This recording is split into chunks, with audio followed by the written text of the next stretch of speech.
Hey guys, it's Delora Devils here, and this is just an update video. It's not going to be a 15-minute video, it's going to be smaller than that. But yeah, parents are doing good. They seem to have really come clean to each other about a lot of stuff, and it seems like this is sustainable. And whenever I visited, I'm a very empathic person. Whenever I visited, things really seemed to be genuinely on the right track. So I also worked while I was out there at one of the nightclubs out there, and it was fantastic.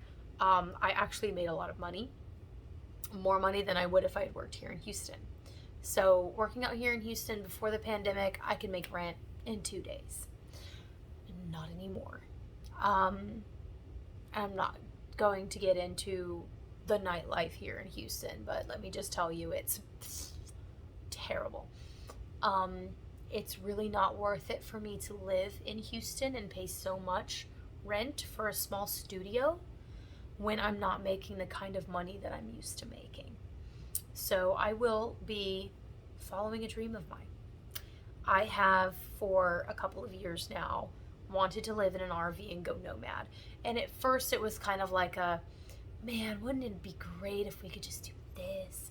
And like I wouldn't really let myself want it, right? Because again, trauma, heh. I wouldn't really let myself want it. And I would use my cats as an excuse. Whenever I did start to think about it too much, I'd be like, we're thinking about this way too much. That's not feasible. We can't do that. Self-limiting beliefs. Much, yes. And then I use my cats as an excuse. Like, well, they wouldn't like it. Well, my cats like to be where I am. They don't care where that is. And that was pretty prevalent to me staying with my parents in Mobile. My cats were happier with me in a house full of people they didn't know yet. Well, Brad knows them. Fred doesn't. Fred's a scaredy cat. Brad was very comfortable. Fred was a little frightened, but Fred really likes women, so he got on with my mom very well. It's just he would wait for the men folk to go to bed, and then he'd come creeping out. But towards the end of our stay, he started to creep out and kind of hang out with my dad a little bit too. Progress. So, yeah, my cats don't really care where they are as long as they're with me. So I don't see a problem with that. But yeah, I want to get a Class C RV that has the bunk over it. It is either going to have like a Ford truck cab or a GMC truck cab and the bunk overhead. That's where I'm going to sleep, which means that the bedroom will not be a bedroom. Guess what I'm going to make it? A library. It's going to be my library. And my altar area and everything. And it will have a door that will shut so that no one can go into my study altar area if I do have guests over. I, as a millennial, know that it's not feasible for me to buy my own home. It's just not. Buying an RV is the closest thing to owning my own home that I'm going to have. And yeah, that's kind of sad, but I also want to travel more. So for the first year in my RVing journey, I'm not really going to go too far. I'm going to stay on the Gulf Coast. That way I'm either between my queer family in Houston and my biological family in Mobile. I will always be within a 4-5 hours drive of those two places. So that's pretty much where I'm going to be staying my first year, is along the Gulf Coast, which I love the Gulf Coast. So for anyone who's not familiar with the Gulf Coast, yes, I'm from Alabama, but I don't have Alabama pride, right? People are like, where are you from? I'm like, oh, I'm from Mobile. They're like, where's that? I'm like, it's right on the Gulf Coast, right? Because there's a different vibe and energy along the coast than there is in the rest of the state, right? So Mobile and Baldwin County do not have the same vibe as Montgomery, Birmingham, Tuscaloosa, and certainly not the same vibe as the rural areas. Mobile is actually a pretty liberal city with a lot of conservatives living in it, but much more forward thinking than the rest of the state. And I kind of like Mobile. Not to live there permanently, but I do like to visit. And I'm kind of starting to feel that way about Houston.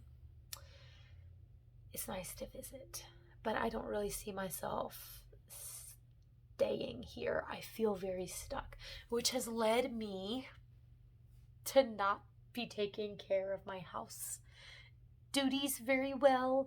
I've actually had to overhaul and clean quite a bit, and now it looks like there were like 4 bags, like 4 trash bags of just junk and crap and trash because I have to work 5 days a week now, whereas before the pandemic I was only at the club 3 days a week. Now I'm at the club 4 or 5 days a week, and I'm still not making enough to live comfortably. It's insane. It's insane. So, not worth it. And that's been making me really depressed because I feel kind of stuck.